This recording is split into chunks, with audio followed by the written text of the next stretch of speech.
तो सबसे पहले हमने सीखा था कि वर्डप्रेस क्या होता है, वर्डप्रेस के सभी टूल के बारे में सीख लिया था।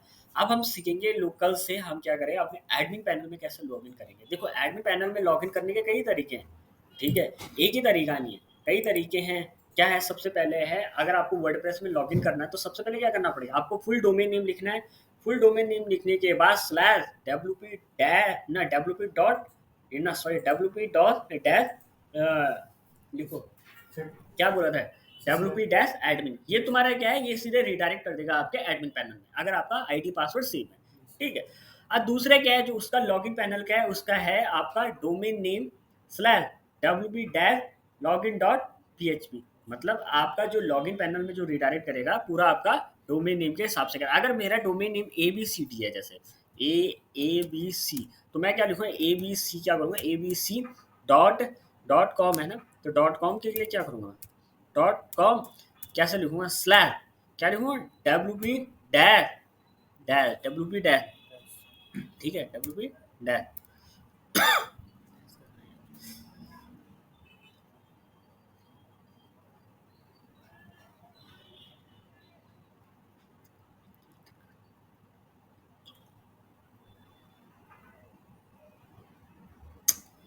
डैश कीबोर्ड थोड़ा शॉर्ट है।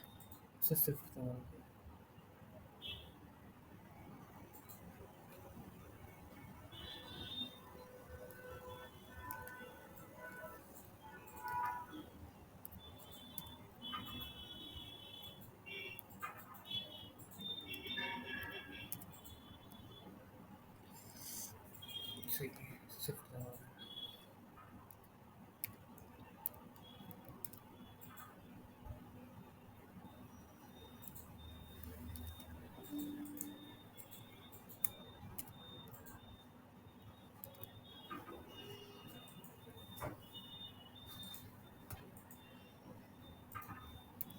क्या बोला मैंने, A B C slash, dash नहीं मिल रहा है यहाँ कहीं, सही है। अंडर स्कोर है। सर डैश न्यूमेरिकल में नहीं है, सर इसमें था प्लस के बगल में ही, जीरो के, सही यही तो है। हाँ जीरो। सबसे पहले क्या लिखें, डोमेन है A B C dot com slash, ठीक है, स्लैश स्लैश के लिए लिख लिया मैंने, क्या तरीका हो गया सर स्लैश के लिए शिफ्ट के बगल वाली की, है, शिफ्ट के बगल वाली की है सर, शिफ्ट के बगल में सर ये वाली है ये वाली, सर, ये होगा सर इसमें, ठीक है। Yes sir. इसके साथ फिर क्या बोला, W P dash, W P yes dash W P dash क्या है, sir login login dot PHP. Dot P H P, ठीक है, और एंटर करेंगे, ठीक है। ये आपको रिडायरेक्ट करना है लॉगिन पैनल में, जो इस डोमेन, अगर ये डोमेन अगर वर्डप्रेस वेबसाइट से अगर इन्होंने क्या कर रखा हो अपना डोमेन ना, वर्डप्रेस में अपना क्या कर रहे हैं, अपनी वेबसाइट को मैनेजमेंट कर रहे हैं, तो वहाँ के लिए सीधे रिडायरेक्ट कर देंगे। एक तो ये हो गया। दूसरा क्या है, दूसरा है हमारे पास, दूसरा है डब्ल्यू पी क्या dash yes sir dash dash admin. ये एडमिन एडमिन पैनल में आपको रिडायरेक्ट कर देगा, जैसे आपका ये है, जैसे मैं यहाँ पे आईडी पासवर्ड वगैरह डालता हूँ, ये यहाँ रिडायरेक्ट आपको एडमिन पैनल में रिडायरेक्ट कर देगा, ठीक है। ये किसका बताएगा, आपका जो मैंने क्या बोला है, डब्ल्यू पी लॉग इन, ये देखो यहाँ पे आ भी रहा है ना, Shubham dot local dot W P dash admin. अब आपके सामने ये डैशबोर्ड खुल रहा है। अब इस डैशबोर्ड में एक दाईं तरफ है ये पूरे टूल्स हैं, इस तरफ बॉडी सेक्शन ये रिफरेंस है, ठीक है। अब इसमें भी कुछ थोड़ा हाईलाइटेड पॉइंट है, यहाँ पे आपका लॉगिन आईडी का डिटेल आ रहा है, यहाँ पे आपके टूल्स आ रहे हैं, जो पूरे वर्डप्रेस जैसी वेबसाइट का मैनेजमेंट सिस्टम यही है। यहीं से पूरी फ्रंट एंड वेबसाइट मैनेज होता है। अगर आपके सामने ये दिख रहा है ओपन न्यू टैब में, ये सब कुछ कहाँ से कंट्रोल हो रहा है, यहाँ से कंट्रोल हो रहा है, ठीक है। ये वेबसाइट है, अगर जो भी चेंजेस होंगे तो यहीं से चेंजेस होंगे, यहाँ पे आपके चेंजेस नहीं होंगे, ठीक है। अगर आपने यहाँ पे कुछ भी थीम लगाना, पेजेस लगाना, इमेजेस लगाना, वो यहाँ लगानी पड़ेगी आपको, बल्कि यहाँ नहीं। यहाँ तो आपको खाली दिखेगा, यहाँ पे आप चेंजेस नहीं कर सकते। चेंजेस यही होगा जिसको बैकएंड बोलते हैं, डब्ल्यू पी एडमिन पैनल। अब इस एडमिन पैनल में कई टूल्स होते हैं, ठीक है, उनका अपना अपना काम होता है, ठीक है, कोई टूल पेज बनाने का काम करता है, कोई इमेज जोड़ने का काम करता है, कोई पोस्ट बनाने का काम करता है, कोई पेज हटाने का काम करता है, कोई कॉन्टैक्ट फॉर्म बनाने का काम करता है, कोई रूल देने का काम करता है, कोई सेटिंग बनाने का काम करता है। ठीक है, हर किसी का अपना अपना काम होता है, कोई प्लगइन बनाने का काम करता है, कोई प्लगइन हटाने का काम करता है, अलग अलग काम होता है, जोड़ने तोड़ने हैं और घटाने, ये सब इसके बैकएंड में ही काम होता है। तो सबसे पहले आता है आपका डैशबोर्ड। डैशबोर्ड में आपके पास दो ऑप्शंस आते हैं, होम और अपडेट। होम का मतलब ये होता है जो आपके सामने पूरा डैशबोर्ड दिख रहा है वो आपका होम सेक्शन होता है। ठीक है, आपके सामने जैसे होम पे भी क्लिक करोगे तो आपके सामने पूरा डैशबोर्ड ओपन हो।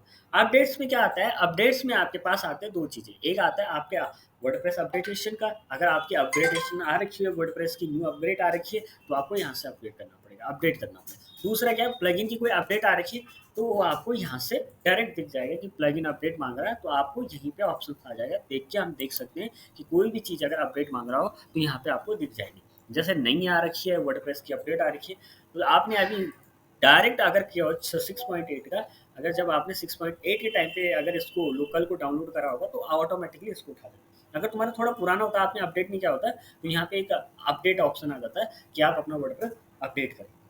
ठीक है, अभी हमारे पास कुछ ऐसे ज़्यादा प्लगइन है, ये तो हमारे पास प्लगइन नहीं है तो इसीलिए यहाँ पे कुछ दिखा नहीं रहा है। ठीक है, ये आपके यहाँ पे पूरे अपडेट करना हो, जैसे प्ले स्टोर में जाके आप एप्लीकेशन को अपडेट करते हैं वैसे ये अपडेट का ऑप्शन मांगता है। ठीक है, प्लगइन्स एक प्ले स्टोर की ऐप की तरह है, वैसे इसके वर्डप्रेस की ऐप की तरह है प्लगइन्स भी और थीम भी। ठीक है, तो वो यहाँ से अपडेट मांग, आपकी थीम हो, आपका वर्जन हो, वर्डप्रेस का वर्जन हो या आपकी प्लगइन्स हो, वो सब यहीं से अपडेट होता है। यहाँ पे लिखा भी है ना, ये देखो, WordPress version plugin and theme, ये सब यहीं से अपडेट होता है। अपडेट का मतलब यहाँ से नहीं, मतलब बोले तो अगर हम थीम में भी चलाएं वहाँ पे भी अपडेट हो जाएगा, पर यहाँ पे वो ऑप्शन आ जाता है ओपनली कि वो दिखा देता है कि आपकी ये चीज़ें अपडेट मांग रही हैं, तो आप यहाँ से भी डायरेक्ट अपडेट कर सकते हैं। दूसरा आता है पोस्ट। पोस्ट का मतलब क्या होता है, क्या होता होगा पोस्ट का सर मतलब? पोस्ट मतलब कुछ चीज़ पोस्ट करनी है। पोस्ट कोई का मतलब होता है कि आपकी वेबसाइट में क्या है, जो भी ब्लॉग होंगे, जैसे मेरी एक वेबसाइट है CAD centre Dehradun dot com. ठीक है, CAD centre Dehradun dot com एक वेबसाइट है।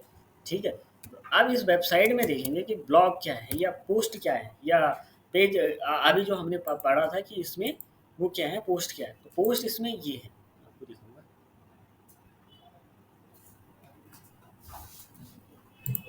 ब्लॉग्स के अंदर, ठीक है, ये आपके क्या है, ये आपके पोस्ट है। ठीक है, ये जिसके अंदर जितनी भी चीज़ें लिखी हुई है ये सब क्या है, आपके पोस्ट है। तो यही बोल रहा है पोस्ट क्या है। ठीक है, पोस्ट में आपके पास कई फंक्शन खुला, all post, add post, category और टैग। ऑल पोस्ट का मतलब ये होता है जितनी भी आपके पास पोस्ट बनी होगी वो सब ऑल पोस्ट यहाँ से क्लिक करने के बाद आपको विजिबल हो जाएंगी। ऐड पोस्ट का मतलब ये होता है कि अगर आपको कोई भी पोस्ट डिज़ाइन करनी है, बनानी है, तो आप ऐड पोस्ट की तरफ जाएंगे। अगर ऑल पोस्ट में भी वही ऑप्शन आता है, अगर ऑल पोस्ट में जाओगे तो आपको यहाँ पे ऐड पोस्ट का भी ऑप्शन मिलेगा। ऑल का मतलब ये होता है जो बनी बनी पोस्टें होती है वो सब यहाँ पे विजिबल हो जाती है। ऐड पोस्ट की तरफ रिडायरेक्ट करेंगे तो सीधे आपको नई पोस्ट की तरफ बनाने की तरफ ले जाती है। ठीक है, ये अगर हम ऐड पोस्ट पे क्लिक करते हैं। ठीक है, या तो फिर आपने अभी जो ऑल पोस्ट के ऊपर ऐड का जो दिख रहा था उसमें भी क्लिक करके आप बना सकते हो, ये आपके सामने खुलने लग गया ऐड पोस्ट का। ठीक है, हमने ऐड पोस्ट पे क्लिक करा तो ये सीधे पोस्ट बनाने के फंक्शन में चला गया। ठीक है, अब इसके सामने आता है यहीं पे कैटेगरीज का। कैटेगरीज का मतलब होता है कोई ना कोई पोस्ट किसी न किसी कैटेगरी पे है। एक बाय डिफॉल्ट कैटेगरी अनकैटेगराइज का आता है और हमें बनानी पड़ती है। अगर आप एजुकेशन से तो एजुकेशन की कुछ ना कुछ कैटेगरीज होती हैं। अगर आप डिजिटल मार्केटिंग सीख रहे हो तो डिजिटल मार्केटिंग आईटी फील्ड में आता है तो आईटी कैटेगरी के अंदर आएगा। अगर कोई ग्राफिक डिजाइनिंग सीख रहा है तो वो ग्राफिक के अंदर में आएगा। ठीक है, क्रिएटिव कोर्स में कोई डिजाइनिंग फील्ड से तो कैड से रिलेटेड है कि ग्राफिक डिजाइनिंग से रिलेटेड है कि 3D से रिलेटेड है, किस या फैशन से, इंटीरियर से, उसका उसकी टॉपिक कोई ना आएगा कोई कैटेगरी होगी। हाँ, बोलिए। तो मतलब उसका टॉपिक आएगा यहाँ पे। जैसे हाँ, कैटेगरी का मतलब ये होता है कि अगर मैं डिजिटल एसईओ लिख रहा हूँ, एसईओ के बारे में लिख रहा हूँ, तो एसईओ कहाँ का किस चीज़ का टॉपिक है, डिजिटल मार्केटिंग का टॉपिक है, तो मैं उसको कैटेगरी एक डिफाइन करूंगा, ये डिजिटल मार्केटिंग की कैटेगरी। ठीक है, अगर फोटोशॉप के बारे में लिखा है, फोटोशॉप के बारे में पोस्ट लिखा है, जैसे यहाँ पे आपको दिख रहा होगा कुछ ना कुछ कैटेगरीज होंगी। ठीक है, यहाँ पे देखो, ये फैशन डिजाइनिंग का तो यहाँ पे फैशन का आ रहा है, फैशन डिजाइनिंग कैटेगरी है। अभी प्रोजेक्ट मैनेजमेंट, प्रोजेक्ट मैनेजमेंट की कैटेगरी है। अब प्रीमावेरा, ये प्रीमावेरा की कैटेगरी है। अभी प्रोजेक्ट मैनेजमेंट की कैटेगरी है, क्योंकि हर ना कोई चीज़ किसी न किसी कैटेगरी में। मैं दूसरी वेबसाइट का भी दिखाता हूँ। ठीक है,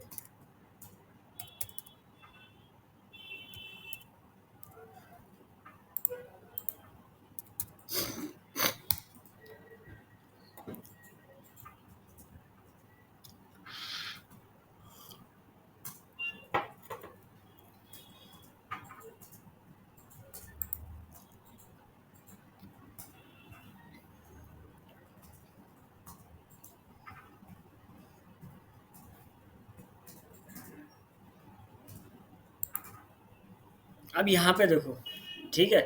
अब यहाँ पे डिजिटल मार्केटिंग का है, ठीक है? यहाँ पे क्या फैशन डिज़ाइनिंग का है, एनिमेशन का है, ठीक है? अब ये देखो डिजिटल मार्केटिंग का मैं रीड मोर पे क्लिक करता हूँ, रीड मोर पे क्लिक करता हूँ, ये भी डिजिटल मार्केटिंग का है। तो यहाँ पे बाय क्राफ्ट आ रखा है, इन्होंने क्या करा है कैटेगरी हाइड कर रखी है, कैटेगरी दिखे ना, ठीक है? ऐसा भी हो सकता है, ठीक है? ये यहाँ नीचे अगर कुछ लिखा होगा तो यहाँ पे भी आ जाएगा, ठीक है? पर कई-कई जगहों में, कई-कई केसेस में ऐसा होता है कि कैटेगरी को हाइड कर देते हैं, वो दिखती नहीं है, ठीक है? तो ये कैटेगरीज़ होते हैं, जैसे इसमें दिख रहा है ये कैटेगरी है, ये फैशन की है क्योंकि फैशन डिज़ाइनिंग की है तो फैशन की कैटेगरी में डाला हुआ है, ठीक है? तो अलग-अलग कैटेगरी होती है, वो यहाँ पे डिफाइन करनी पड़ती है। अगर मैं कोई भी ब्लॉग लिख रहा हूँ या पोस्ट कर रहा हूँ, तो किसी न किसी कैटेगरी में डालूँगा। ऐसे बिना कैटेगरी के फिर वो अनकैटेगराइज़ में चला जाएगा। अब मैं ऐसे बोलूँ, अब भाई यहाँ पे रेस हो रही है एक, तो अब रेस हो रही है तो रेस किसकी हो रही है, जानवरों की हो रही है, इंसानों की हो रही है? ये कैटेगरी तो डिसाइड होती है ना, यहाँ पे जानवरों की रेस हो रही है कि इंसानों की रेस हो रही है? अब जानवरों के रेस में इंसान थोड़ी दौड़ेंगे, ठीक है? इंसानों के रेस में जानवर थोड़ी दौड़ेंगे, ठीक है? वही कैटेगरी होती है, ठीक है? उसके बाद आता है टैग। टैग जैसे आपके हैशटैग से रिलेटेड होते हैं, वैसे ही डिफाइन करते हैं कि टैग कहीं ना कहीं आपकी पोस्ट को बूस्ट करने का काम करते हैं, ठीक है? जैसे हैशटैग, अगर डिजिटल मार्केटिंग तो हम डिजिटल मार्केटिंग के टैग यूज़ करेंगे, फैशन के तो फैशन के टैग यूज़ करेंगे, ग्राफिक्स के तो ग्राफिक्स के टैग यूज़ करेंगे, वैसे अपने अपने तरीके के टैग्स होते हैं, ठीक है? उसके बाद आता है मीडिया का। मीडिया के पास आते हैं दो ऑप्शन, लाइब्रेरी और ऐड मीडिया फाइल। अब ये मीडिया क्या होता है? मीडिया का मतलब ये जो आपकी वेबसाइट दिख रही है ना, इसमें जितने भी इमेजेस हैं, ये जो इतनी भी इमेजेस हैं, ये सब मीडिया है। ये सब क्या है? मीडिया है। अगर आप कहीं भी जाओगे, इसमें जितने भी, अगर सुद्धोवाला में जो ये एफआरआई का ये लगा हुआ है, ये भी क्या है? मीडिया है। ये भी हमने कहाँ पे रखा हुआ था? यहाँ मीडिया के अंदर रखा हुआ था। अगर हम लाइब्रेरी में जाएंगे, अगर उनकी लाइब्रेरी में इमेज होगी तभी तो यहाँ पे दिखेगी, ठीक है? लाइब्रेरी का मतलब अगर मैं किसी चीज़ के बारे में पढ़ रहा हूँ, या तो अगर मैं कहीं लाइब्रेरी में जाता हूँ, मैं बोलता हूँ मुझे वो किताब पढ़नी है, तो वो साफ बोलेंगे, उनके पास रिकॉर्ड होगा कि ये बुक्स यहाँ पे है तभी तुम पढ़ सकते हो। अगर वहाँ पे बुक्स ही नहीं हो तो वो साफ बोल देंगे, उनके रिकॉर्ड में होगा ही नहीं, तो वो बोल देंगे यहाँ पे ये बुक्स नहीं है, तो आप नहीं पढ़ पाओगे, तो फिर आप दूसरी जगह जाओगे जहाँ पे वो। वैसे ही इसका भी लाइब्रेरी का ऑप्शन है। लाइब्रेरी में क्या होता है कि आपके पास लाइब्रेरी में जितने भी आपके पास इमेजेस हैं, वो आपने वहाँ पे सेव करके रखी है, या आप दिखाना चाहते हो या कहीं यूज़ करें तभी वो दिखती है।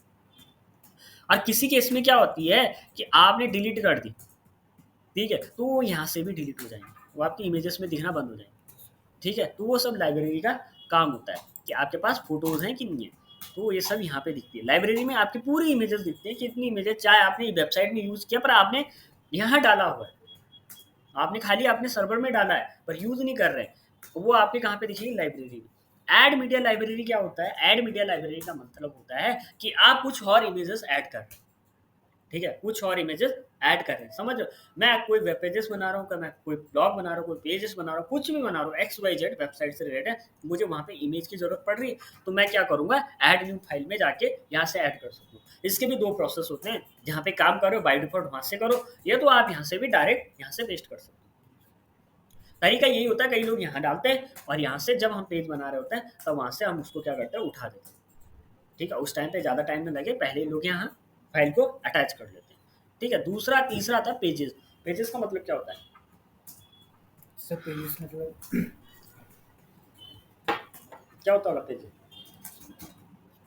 सर जो पेज आते हैं मतलब जिस पे काम करते हैं, हैं? सर जिस पे काम करते हैं मतलब। हाँ, कॉपी में एक होते हैं पेजेस। पेजेस का मतलब ये होता है जिसमें आपकी वेबसाइट चलती है, जिसमें आपकी वेबसाइट का परिचय होता है, जो आपकी वेबसाइट के परमानेंट चीज़ें होती हैं, वो होता है पेजेस। और ब्लॉग्स वो चीज़ होती है जो आपकी वेबसाइट के टेम्पररी चीज़ें होती हैं, टेम्पररी यूआरएल्स होते हैं, टेम्पररी काम करवाते हैं, या जिनका कंटेंट हम कुछ टाइम के लिए रखते हैं, उसके बाद उसको हटा उठा के या अपडेट करते हैं, या मतलब अपडेट बोले तो उसके लिंक को भी हम अपडेट कर देते हैं, उसको बोलते हैं ब्लॉग, ठीक है? ब्लॉग स्थायी नहीं होते हैं, परमानेंट नहीं होते हैं, बल्कि पेज स्थायी होते हैं, मतलब परमानेंट होते हैं, वो चीज़ आपका वहीं पे रहेगा, ठीक है? उसके यूआरएल को हम जल्दी भी चेंज नहीं कर सकते, उसके यूआरएल को हम मतलब टाइम प्रोसेसिंग बहुत लंबे समय बाद ही चेंज कर पाएंगे अगर करते हैं। पर एक जो अगर सीधे लाइन्स में बोली जाए तो ब्लॉग क्या होते हैं? टेम्पररी होते हैं, और पेजेस क्या होते हैं? परमानेंट होते हैं, ठीक है? जैसे इसका ये वाला पेज क्या है? परमानेंट है, ये होम पेज है, इसी के अंदर इसका फैशन डिजाइनिंग का पेज है, ये परमानेंट पेजेस है, ठीक है? ये हमारे यहाँ जन्मों जन्म तक रहेंगे अगर आपका ये काम सही है, ठीक है? और ये ब्लॉग पेज ऐसे होते हैं कि समय के साथ साथ चेंजेस भी होते रहते हैं। जैसे डिजिटल मार्केटिंग पहले क्या थी, डिजिटल मार्केटिंग आज क्या है, 2025 में डिजिटल मार्केटिंग में क्या टूल जुड़े हैं, क्या टूल हटे हुए हैं, और उसमें क्या क्या गाइडलाइंस आई है, गूगल की क्या क्या गाइडलाइंस आई है डिजिटल मार्केटिंग में, गूगल एड्स से रिलेटेड कुछ भी चीज़ें अगर एड ऑन होती है तो ब्लॉग के अंदर में आती है। ऐसा नहीं कि आप पेज में भी कर सकते, पेज में भी कर सकते हो, अगर किसी चीज़ के बारे में डिटेल में लिख रहे हो तो आपको ब्लॉग बनाना पड़ेगा। क्या पता जो चीज़ें आज हो कल दूसरे साल ना हो, ऐसा भी तो हो सकता है। पहले हम कैसी चीज़ें यूज़ करते थे एडवर्टाइजिंग में या एसईओ में, आज वो चीज़ें आउटडेटेड हो गई। तो ये सब चीज़ें ब्लॉग के अंदर आती हैं। पेजेस क्या होते हैं, pages digital marketing permanent page है, डिजिटल मार्केटिंग वही रहेगा, गूगल ऐड वही रहेगा, चीज़ें उसके अंदर की बदलती रहेगी। ऐसा तो नहीं गूगल ऐड का नाम कुछ और कर दिया, चलो करा भी होगा, काफ़ी टाइम बाद करा हो, 7-8 साल में करा होगा, पहले उसको गूगल एडवर्ड्स बोलते थे, आज गूगल एड्स बोलते, मतलब बहुत लाइन टाइम प्रोसेस के बाद उसको चेंजेस करते रहते हैं। ठीक है, तो यही है आपका पेजेस का और यही होता है आपका ब्लॉग का। ठीक है, अब इसके अंदर भी दो आते हैं, एक आता है ऑल पेजेस, एक आता है न्यू पेजेस। ऑल पेजेस का मतलब होता है जितनी भी आपकी वेबसाइट के पेजेस हैं वो सब आपको यहाँ पे दिखेंगे। अगर जैसे मेरी ये वेबसाइट होगी, अगर आप edu.in के नाम से, तो इसमें जितने भी पेजेस होंगे वो सब आपको ऑल पेजेस में आके आपको दिखेंगे। ठीक है, जहाँ पे मैं पेजेस में ऑल पेजेस में, यहाँ पे जैसे पॉलिसी एंड प्राइवेसी का सिंपल पेजेस का है, और दूसरा क्या ऐड पेजेस। ऐड पेजेस का मतलब ये होता है अगर कोई पेज बना रहे हैं या कोई पेज डिजाइन कर रहे हैं तो आप यहाँ से भी डायरेक्ट ऐड पेज कर सकते हो, या तो ऑल पेज में ऊपर जाके ऐड पेज भी कर सकते हो। इस लास्ट ये आता है आपका, आता है 1 2 3 4, चौथा आता है आपका कॉमेंट्स का। तो कॉमेंट्स का मतलब क्या होता है? उससे कमेंट्स में मतलब अपनी राय लिखना उससे हम्म? रिलेटेड, मतलब सर रिव्यू देना उसके क्या बारे बोल रहा में, सर मैं कह रहा हूँ उसके बारे में रिव्यू देना हूँ? ठीक कमेंट्स में है।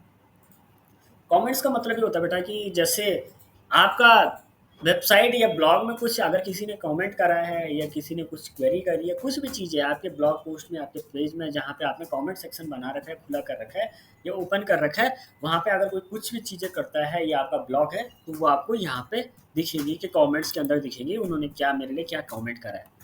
ठीक है, उसके बाद आता है अपीयरेंस। अपीयरेंस के अंदर आता है थीम और एडिटर का। ठीक है, अभी तो हमने खाली क्या है, एक पूरा सा वर्डप्रेस को समझ रहे हैं।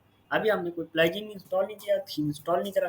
जब हम ये सब चीज़ें करेंगे, जब हम थीम इंस्टॉल करेंगे, प्लगइन इंस्टॉल करेंगे, उसके बाद इसके बारे में डिटेल में जाएंगे। ठीक है, अभी हमने खाली वर्डप्रेस लोकल से, हमने जो लोकल जो इंस्टॉल करा था उसके जरिए हमने क्या करा, वर्डप्रेस में हमने क्या करा, लॉग इन करा। ठीक है, एक सेटअप एनवायरनमेंट बनाया वर्डप्रेस की तरह कि जिसमें हम फ्री हैंड में सीख सकें, क्योंकि हम लाइव वेबसाइट में काम नहीं कर पाए। लाइव वेबसाइट में इसलिए काम नहीं कर पाते, क्या पता वहाँ पे डेवलपर ने कुछ ऐसा काम कर रखा हो जो हमें समझ नहीं आ रहा हो। कई कई बार क्या होता है, बिगिनर्स क्या होते हैं, बिगिनर्स क्या करते हैं, उनको पता नहीं होता है क्या चीज़ें कैसी हो रखी है, तो कुछ भी कर सकते हैं। ठीक है, उसी काम को करने के लिए लोकल एक ऐसा एनवायरनमेंट बना के देता है जो सेम हूबहू कैसे होता है, वर्डप्रेस की तरह होता है, जो लाइव साइट की तरह होता है।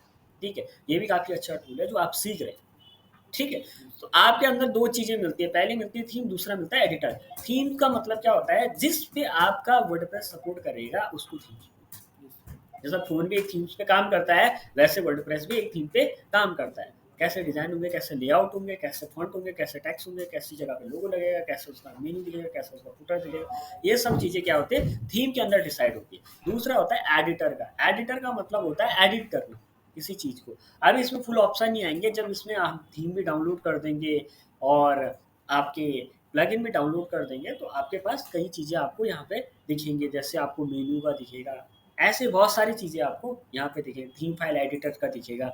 तो इसके अंदर आता है कि जैसे कोड के जरिए हम किसी चीज़ को क्या कर सकते हैं, कोई अगर जैसे गूगल टैग मैनेजर का कोड है तो हम यहाँ पे उसको लगा सकते हैं, हेड सेक्शन में कैसे लगाना वो थीम में ही लगा सकते हैं। ठीक है, वो सब चीज़ें आपको यहाँ पे मिलेंगी। किसी भी चीज़ का कोड लगाना तो आप यहाँ पे एडिटर के अंदर में लगा सकते हैं, थीम फाइल एडिटर। ठीक है, ये आपका अपीयरेंस के अंदर आता है थीम, दूसरा एडिटर। क्या पांचवा छठवां आता है आपका प्लगइन्स का। प्लगइन्स का मतलब क्या होता है,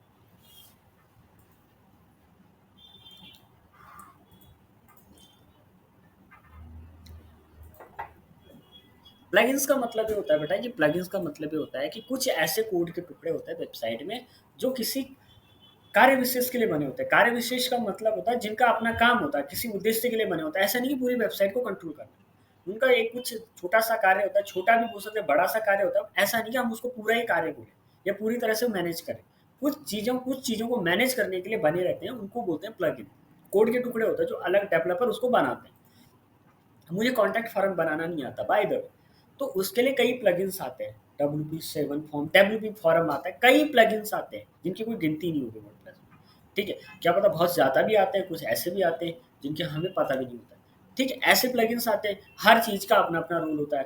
जैसा रेस्टोरेंट में अलग कॉन्टैक्ट फॉर्म आते हैं, एजुकेशन में अलग आते हैं, या जो B2 बिजनेस में उसमें अलग आते हैं, ऐसे ही इसमें भी होता है। तो अगर इतने सारे प्लग, अगर हमें आता नहीं है बनाना, उतना डिटेल कोडिंग नहीं आती, वर्डप्रेस तो यही बोलता है कि हम आपको एक भी परसेंट कोड लिखने नहीं देंगे अगर डिजिटल मार्केटिंग सीख रहे हैं। ठीक है, तो उन्हीं चीज़ों को सॉल्व करता है प्लगइन। प्लगइन एक कोड होता है, वो क्या करता है, हमें यहाँ पे डाउनलोड करना पड़ता है, डाउनलोड करने के बाद वो आपका काम करना स्टार्ट कर देता है। वो बना बना पीछे क्या हो जाता है, इंजेक्ट हो जाता है, और इंजेक्ट होने के बाद वो काम करना स्टार्ट कर देता है, फिर हमें उसको कस्टमाइज करना होता है। ठीक है, अगर आपको आता, थोड़ा बहुत नॉलेज आती है, अच्छा से पकड़ है वर्डप्रेस में, तो आप अपने हिसाब से भी कस्टमाइज कर सकते हैं। पर प्लगइन में ज़्यादातर ध्यान रखना है कि आपको ऐसे प्लगइन डाउनलोड करने में जो उनमें ट्रस्ट हो। आप ऐसे प्लगइन डाउनलोड मत कर देना जिसमें आपको एक भी परसेंट ट्रस्ट नहीं है, जिनकी रेटिंग गिरी हुई है, आप उनको डाउनलोड कर दो, कहीं कहीं आपकी वेबसाइट के लिए हार्मफुल हो सकती है, आपकी वेबसाइट को नुकसान भी पहुंचा सकती है। तो यहाँ पे बड़े सोच समझ के आपको क्या करना है, डाउनलोड करना है। यहाँ से भी करना तो अच्छी बात है। अगर आप करना चाहते हो तो wordpress.org की साइट में जाके आप क्या कर सकते हो, प्लगइन्स में जाके वर्डप्रेस डॉट, ठीक है, वर्डप्रेस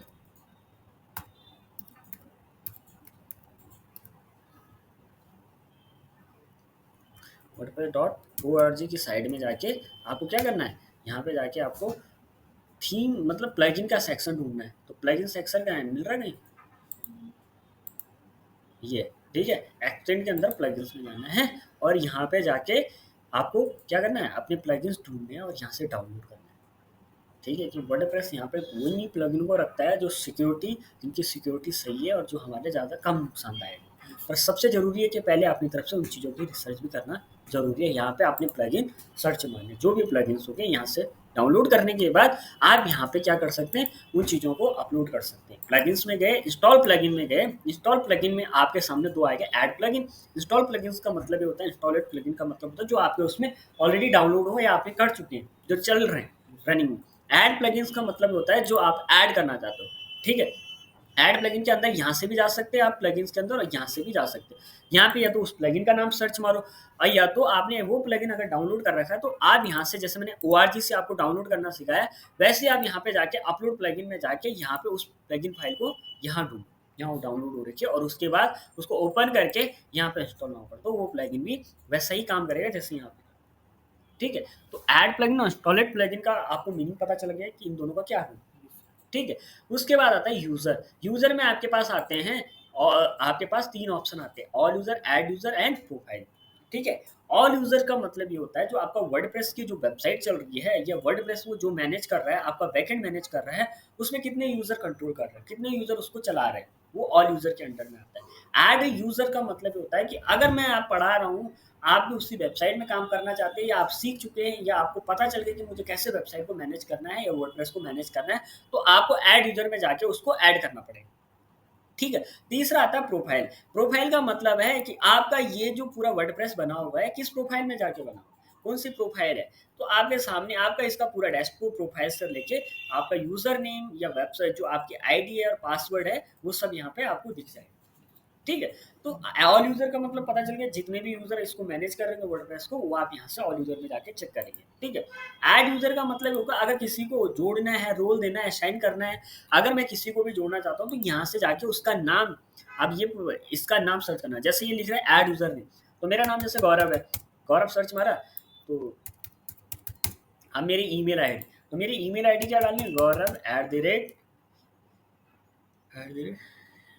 सिर्फ इसका @ का क्या सिर्फ है, 2 है, सिर्फ दबा जीरो के 2, है, सिर्फ शिफ्ट दबा के 2, शिफ्ट दबा के 2 ओ, से 2 2। अच्छा, शिफ्ट दबा के to@gmail.com। ठीक है, ये मेरी ईमेल है। फर्स्ट नेम डाल देना, तो मेरा नाम है गौरव। ठीक है, लास्ट नेम क्या है, जैसे गौरव क्राफ्ट, बाईकास्ट क्राफ्ट। ठीक है, वेबसाइट अगर है तो डाल सकते हैं। पासवर्ड ये बना के दे रहा है, अपनी तरफ से भी पासवर्ड क्रिएट कर सकते हैं। ये ठीक है, गौरव ये सब ठीक है, किसी को ऐड करने के लिए है। हाँ ये सब चीज़ें ऐड करनी पड़ेगी। वीक पासवर्ड बता रहा है, थोड़ा और ज़्यादा बनाना है। ठीक है, थोड़ा और। तो और उसके लोकल बाद में यहाँ भी पे ऐड कर सकते हैं क्या? हाँ? तो जैसे हम लोकल वर्डप्रेस यूज़ करें इसमें भी यूज़र्स को ऐड कर अभी सकते उसके बारे में बताऊँगा किसी को एक्सेस कैसे देना है, ठीक है? ये आपका क्या हो गया, आपके सामने खुल गया और ये पूछ रहा है कि आपको ये उनके उसमें नोटिफिकेशन आना चाहिए। यस, ईमेल में उनके नोटिफिकेशन। अब ये रोल पूछ रहा है, ठीक। तो आपको कौन सा रोल देना है, सब्सक्राइबर का, कंट्रीब्यूटर का, ऑथर का, एडिटर का, एडमिनिस्ट्रेटर का। इन सब का अपना अपना रोल होता है। जो सबसे बड़ा रोल होता है एडमिनिस्ट्रेटर का होता है। एडमिनिस्ट्रेटर का मतलब पूरी तरह से इसको मैनेज करेगा, उसका प्लगइन से लेकर सब कुछ। इसमें सब्सक्राइबर का रोल मतलब ये होता है कि सब्सक्राइबर का मतलब होता है कोई भी मेरी वेबसाइट में आके कमेंट करे, थोड़ा सा इतना ही होता है और कुछ नहीं होता है, ज़्यादा से ज़्यादा इतना रोल होता है, थोड़ा बहुत देख सकता है, ठीक है। उसके बाद क्या कंट्रीब्यूटर बनता है। अपने कंट्रीब्यूट का मतलब ये होता है कि अपना कुछ ना कुछ योगदान देना, अपना कुछ ना कुछ परसेंट करना। अगर उसने पेज बनाने का हमने कंट्रीब्यूशन दे रखा है, क्या क्या करेगा, या पेज देखेगा, या पेज खाली पेज को ही एडिट करेगा, या कुछ चीज़ें करेगा, वो सब चीज़ें मैनेज नहीं कर सकता है। ऑथर का मतलब ये तो खाली ब्लॉग बनाएगा, ठीक है। एडिटर का मतलब है ब्लॉग बनाएगा, उस चीज़ों को एडिट करेगा। एडमिनिस्ट्रेटर का मतलब होता है पूरी वेबसाइट वर्डप्रेस को मैनेज करेगा, ठीक है। ये आपके सामने यहाँ पे आपको खुलेगा, जो भी रोल आपको देना है उसका पहले पूरी डिटेल देना, फिर ऐड यूज़र में जाके उसको ऐड करना है। ऐड यूज़र में जाने के बाद यहाँ पे आपको सामने खुलेगा, उसका सेव कर दो, पासवर्ड सेव कर दो, आपको यहाँ पे उसका नाम भी आ जाएगा, ठीक है। अब ये ऑल यूज़र के अंदर आ गया। अब कितने यूज़र हैं वो आपको यहाँ पे दिखना स्टार्ट हो जाएगा, ठीक है। ये मेरी वेबसाइट से कितने यूज़र जुड़े हैं, कौन सा रोल देता है, सब्सक्राइबर, ये तुम मैनेज कर रहे हो ना, तो आपके पास एडमिनिस्ट्रेटर का है। तो प्रोफाइल का मतलब आप समझ गए। प्रोफाइल का मतलब जो सी प्रोफाइल पे चल रहा है, मैं इसका थीम अगर चेंज करूँगा तो इसका कलर भी चेंज होता जाएगा, ठीक है। तो ये सब चीज़ें यहाँ से होंगी, आपकी यहीं से होंगी, ठीक है। आप कलर भी चेंज कर सकते हो और इसको मैनेज भी कर सकते हो, ठीक है। कीबोर्ड शॉर्टकट वगैरह, टूल बार वगैरह, सो टूल बार अगर करना चाहते हो तो आपको टूल बार भी दिखेंगे। साइड डिफ़ॉल्ट, लैंग्वेज डिफ़ॉल्ट है। अपना नाम वगैरह, ईमेल, ईमेल आईडी डाल सकते हो, कौन सी ईमेल आईडी है, वेबसाइट क्या है,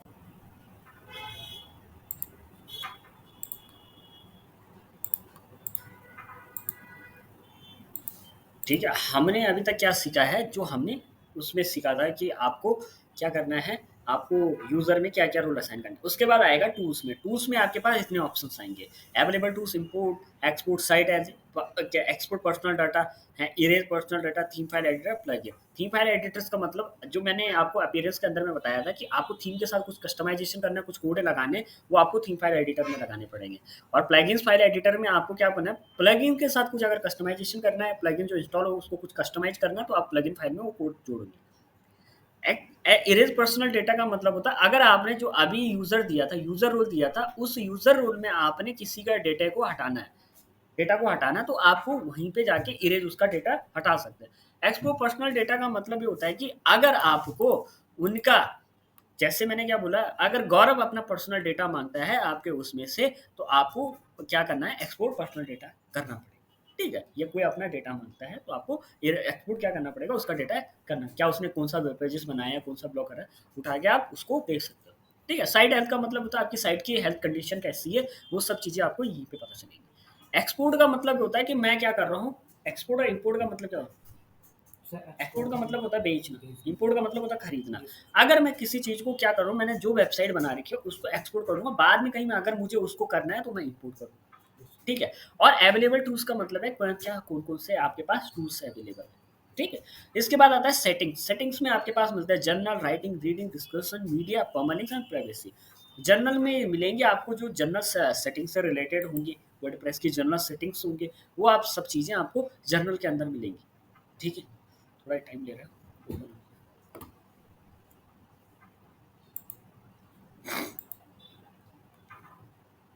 ठीक है। जैसे आपका साइट नेम हो गया, टैग लाइन हो गया, साइट आइकॉन्स हो गया। साइट आइकॉन्स का मतलब जब ये लोड होता है, जब ये वर्डप्रेस का दिख रहा है ना, वहाँ पे आप कौन सा साइट आइकन लगा। टैग लाइन का मतलब जैसे यहाँ पे टैग लाइन आ रहा है ना, जनरल सेटिंग क्या Shubham blog dot WordPress dot, ये आ रहा है ना, ये भी टैग लाइन है। साइट नेम क्या है, साइट नेम का मतलब यही है जो ये दिख रहा है। जैसे फैशन डिजाइनिंग का है ना, तो ये क्राफ्ट है, क्राफ्ट वीडियो, ये ऐसे ही क्या होती है, एक टैग लाइन होती है। ये होता है आपका साइट नेम, ठीक है। साइड नेम क्या है आपका, क्राफ्ट वीडियो डॉट इन, ठीक है। ऐसे ही साइड आइकन का मतलब ये होता है जैसे क्राफ्ट का ये लोगो है, ठीक है। जैसे मैं यहाँ पे जाता हूँ, यहाँ पे ऐसे माउस छोड़ देता हूँ, यहाँ पे जो लोगो दिख रहा है ये साइड आइकन है। वर्डप्रेस एड्रेस यूआरएल, आपका वर्डप्रेस का एड्रेस यूआरएल क्या है, ठीक है। आप अगर लॉगिन करते हो वर्डप्रेस में तो आपको उसका एड्रेस यूआरएल क्या है, ये पूरा लिखना। साइट एड्रेस यूआरएल क्या है, किसी भी साइट का एड्रेस यूआरएल क्या है, मतलब वहाँ पे लॉगिन करने या साइट में जाने के लिए आपका क्या यूआरएल यूज करते हैं, ठीक है। एडमिनिस्ट्रेशन ईमेल एड्रेस, वहाँ एडमिनिस्ट्रेशन का ईमेल एड्रेस कौन सा है, ये आपने उस टाइम लोकल में लिया था तो ये आपका ईमेल एड्रेस है। मेंबरशिप, न्यू यूज़र डिफ़ॉल्ट क्या डिफ़ॉल्ट रूल क्या है, अगर वहाँ पे अगर कोई न्यू यूज़र ऐड हो रहा है तो उसको कौन सा रूल दोगे, वो यहीं से सेटिंग से ही होगा। साइड लैंग्वेज क्या है, टाइम ज़ोन क्या है, डेट फॉर्मेट क्या है और टाइम फॉर्मेट वगैरह क्या है, ये सब आपको यहाँ पे मिलेगा और उसके बाद आपको सेव चेंजेस करना है। ये आपके जर्नल के अंदर आएंगे। राइटिंग के अंदर आपके आएंगे, राइटिंग के अंदर आपके आएंगी कई चीज़ें आएंगी। राइटिंग के अंदर डिफ़ॉल्ट पोस्ट कैटेगरी आएगा। अगर आपने कोई पोस्ट लिख दिया, अगर उसकी डिफ़ॉल्ट अगर आपने कोई भी कैटेगरी सेलेक्ट नहीं करी तो अनकैटेगराइज में चला जाएगा। अभी हमारे पास हमने कोई कैटेगरी नहीं बनाई तो आपको अनकैटेगराइज करना। डिफ़ॉल्ट पोस्ट फॉर्मेट कौन सा होगा, स्टैंडर्ड होगा, एसिड होगा, चैट होगा, गैलरी होगा, लिंक, इमेज को, स्टेटस, वीडियो, ऑडियो, ये सब चीज़ें क्या होंगे, डिफ़ॉल्ट पोस्ट फॉर्मेट कौन सा होगा वो आपको यहाँ पे मिल जाएगा। प्रीवियस ये पोस्ट भी ईमेल, मेल सर्वर, ये थोड़ा सर्वर से रिलेटेड चीज़ें हैं, इसको हम बाद में सीखेंगे। रीडिंग का मतलब ये होता है कि रीडिंग का मतलब होता है कि अगर आपके पास अगर आपका वेब पेज, अगर आपकी वेबसाइट का डोमेन नेम सर्च मार रहा है या आपका यूआरएल सर्च मारता है, तो कहाँ रिडायरेक्ट होगा या कहाँ लैंड होगा, या कहाँ पे वो लैंड होगा, आपका मेन पेज कौन होगा। अगर मैं अपनी वेबसाइट का यूआरएल सर्च मारता हूँ, जैसे मैं craftvideo.in मारता हूँ, मैं यहाँ सर्च यहाँ रिडायरेक्ट नहीं होगा, ये फैशन डिजाइनिंग वाले पेज में कहाँ होगा, होम पेज में रिडायरेक्ट होगा, ये इस वाले पेज में अगर मैं इस डोमेन को सर्च मारता हूँ। ठीक है, वही ये बता रहा है, वही ये रिडायरेक्शन का बता रहा है। अभी हमने कोई भी स्टैटिक वगैरह पेज नहीं बता, होम पेज क्या है, पोस्ट पेज क्या है। ठीक है, अगर हमने होम पेज सेलेक्ट कर दिया तो अगर कोई भी यूज़र आएगा तो सीधे हमारे होम पेज में, हमने कोई भी अगर होम पेज माना होगा, अगर फैशन का पेज होम पेज माना होगा तो यहीं पे आपका रिडायरेक्ट हो जाएगा। ठीक है, ब्लॉग पोस्ट शो एट मोर, अगर आपकी वेबसाइट में जो भी ब्लॉग पोस्ट का जो भी बना हो, वहाँ पे कितने पेजेस शो हो सकते हैं, 10। ठीक है, syndicated feed show the most recent, मतलब आपको सिंडिकेटेड का मतलब होता है कि आपके उसमें कुछ चीज़ें होती है जो ब्लॉग से रिलेटेड होते हैं, उसमें कितने आइटम्स आपको दिख सकते हैं, वो आपको 10 हैं। For each post in feed include full tag, ये आपके जब हम उसमें ब्लॉग से रिलेटेड काम करेंगे तो आपको वहाँ पे ये देखने को मिल जाएगा। डिस्कशंस का मतलब होता है, डिस्कशंस का मतलब होता है कि आपके कमेंट से रिलेटेड ये कुछ भी चीज़ें आपकी वेबसाइट में कोई भी यूज़र कोई इंटरेक्ट कर रहा है, कुछ भी कर रहा है, वो सब चीज़ें इससे जुड़ी हुई होती हैं। इसको हम थोड़ा बाद में डिटेल में इसके बारे में जानेंगे। मीडिया का मतलब ये होता है कि आपके उसमें कितने साइजेस की इमेजेस जुड़ेंगी, कितने हैवी साइजेस की इमेजेस, मैक्सिमम विड्थ कितनी, हमें लिमिट के हिसाब से हम उसमें जोड़ सकते हैं, कम कर सकते हैं या बढ़ा सकते हैं। इससे ज़्यादा अगर अगर 1024 ये MB है, साइज है, ठीक है, अगर मैंने इससे ऊपर कर दी तो मेरे उसमें जाएगी कि नहीं जाएगी, वो सब चीज़ें यहीं से डिसाइड होती हैं। ठीक है, और उसके बाद सेव। परमालिंक्स का मतलब ये होता है, परमालिंक्स का मतलब ये होता है कि आप जो भी अगर पोस्ट बना रहे हो, जो भी पोस्ट बना रहे हो, उस पोस्ट को उसका यूआरएल कैसे बनेगा। तो परमालिंक में आपको जब हम एसईओ करेंगे वहाँ पे ये सब चीज़ें आपको बहुत महत्वपूर्ण रोल उसमें क्या करनी है, निभाती है, कि देखनी है कि क्या क्या आपका परमालिंक क्या है। ठीक है, तो हमें पोस्ट नेम ही परमालिंक में रहना देना, इन सबको हमें बाद में इसके बारे में जानेंगे कि ये क्यों नहीं रखना है हमें। ठीक है, परमालिंक ये क्या होता है, आपका आपके हिसाब से डिसाइड होता है कि आपने अगर पोस्ट का नेम है, जो आपका पेज का नाम होगा, उसी के हिसाब से आपका यूआरएल बनेगा। ठीक है, तो इसमें वही लिखा, अगर प्लेन रखोगे तो ऐसे आएगा 1 2 3। अगर डे एंड नेम के हिसाब से रखोगे, जिस दिन आप बनाओगे, जिस जो तारीख होगी उसके हिसाब से आपके पेज का नाम आएगा या पोस्ट का नाम आएगा, यूआरएल बनेगा। ठीक है, monthly name, month and name, month and name मतलब पोस्ट का नाम भी आएगा और मंथ का वो भी आएगा। न्यूमेरिक में आपका नंबर के हिसाब से आएगा। पोस्ट नेम का मतलब ये होता है जो आप बना रहे हो उसका ही नाम आएगा, जो एसईओ में भी काफ़ी रोल निभाता है। ठीक है, उसके बाद है प्राइवेसी। प्राइवेसी से रिलेटेड आपके यहाँ पे पढ़ने को मिल जाएगा कि क्या क्या प्राइवेसी पॉलिसी और गाइड हैं, वो आप यहाँ पे यूज़ कर सकते हो और उसको देख सकते हैं। ठीक है, पेज भी यूज़ कर सकते हैं प्राइवेसी का। ठीक है, लास्ट में आता है कोलैप्स मेन्यू। कोलैप्स मेन्यू का मतलब इसको छोटा बड़ा करना है। अगर मैं कोलैप्स कर देता हूँ थोड़ा खुल जाता है, और कोलैप्स भी करता हूँ तो ये थोड़ा कम हो जाता है। ठीक है, ये था पूरा वर्डप्रेस डैशबोर्ड का ओवरव्यू। अभी तो हमने इसके सेटिंग्स के बारे में, इसके टूल्स के बारे में जाना है कि ये क्या क्या काम करते हैं। अब हम इनको यूज़ करना सीखेंगे कि इनका क्या-क्या रोल, जैसे इसमें अगर पहले पेजेस की तरफ चला जाऊँ, प्लगइन्स कौन से डाउनलोड करने हैं, थीम कौन-सी चाहिए, अब हम उसकी तरफ चलेंगे, तब हमें इसके बारे में डिटेल में पता चलेगा। अभी तो हमने इसके बारे में समझा ये क्या-क्या चीज़ें करते हैं। ठीक है, तो ये थी आज की इसकी वर्डप्रेस की क्लास। ठीक है, तो आगे दूसरे वीडियो में भी हम इसको देखेंगे। ठीक है?